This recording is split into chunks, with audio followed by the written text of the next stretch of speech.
SIR বিচার বিভাগ যুক্তিগ্রাহ্য তথ্য বিভ্রাটে নথি যাচাই জুডিশিয়াল অফিসার আগামীকাল থেকেই কাজ শুরু। জেলা ভিত্তিক কমিটি চলছে প্রশিক্ষণ, হচ্ছে আলাদা পোর্টাল। আজ নথি যাচাই রুমের রেকি।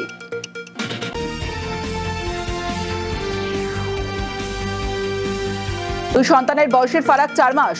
এসআইআরে নথি যাচাইয়ে ভাঙড়ে জালিয়াতির পর্দাফাঁস। 7 ভাই বোনের দুজনের বয়সে গড়মিল। নথিতে একজনের জন্ম 1994 এপ্রিলে, আরেকজনের অগস্টে। ইআরওর কাছে রিপোর্ট তলব কমিশনের।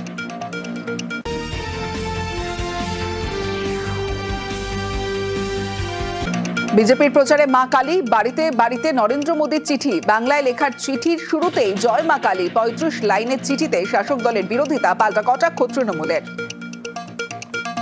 জয় শ্রীরাম নেই, জয় মা কালীতে ফিরে এসছে। যেহেতু খবর পেয়েছে যে তৃণমূলের ছেলেরা বাড়ি বাড়ি যাচ্ছে, ওদেরও শখ হয়েছে আমরাও বাড়ি বাড়ি যাব। আমরা তো কালীকে রামকে আগে থেকে ধরে আছি। তৃণমূল কংগ্রেসকে জিজ্ঞেস করুন, ওনারা কি আল্লাহ ছেড়ে কালী ধরেছেন? এখন আল্লাহতেই আছেন রেড রোডে।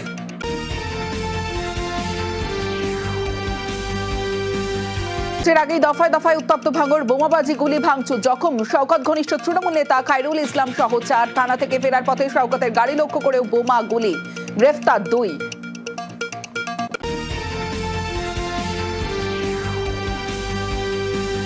ভোটের মুখে উত্তপ্ত ভাঙড়, জোড়া হামলায় আইএসএফ এর বিরুদ্ধে অভিযোগ শওকতের, অস্বীকার নওশাদের। আমরা তৈরি, চালান দেখি কত গুলি কত বোমা। নওশাদ সিদ্দিকীর মদতে এই সমস্ত ঘটনা ঘটছে। নওশাদকে গ্রেফতার করলে এই এলাকায় শান্তি ফিরবে। প্রয়োজনে আপনার এনআইএ তদন্ত করুন, বোমাবাজি কারা করবে। সাপ হয়ে দংশে ওজা হয়ে ঝাড়ছে না তো। আমরা সমাজ ব্যবস্থা পরিবর্তনের জন্য বলছি, এই মারামারি হানাহানি বোমাবাজি রাজনীতি আমরা করি না।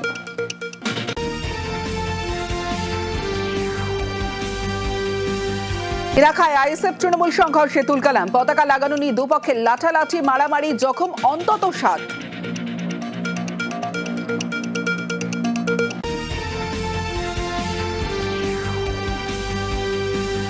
পটাশপুরে চরম বর্বরতা। সামান্য রাস্তা নিয়ে বিবাদে মহিলাকে হাত পা বেঁধে বিবস্ত্র করে মার। 2 মাথা ছেড়ে মাঝখানে রাস্তা তৈরির প্রতিবাদ করায় অত্যাচার। সন্তানের সামনেই মাকে নির্যাতন, প্রতিবেশীদের গ্রেফতার 1। বাকিদের খোঁজে তল্লাশি।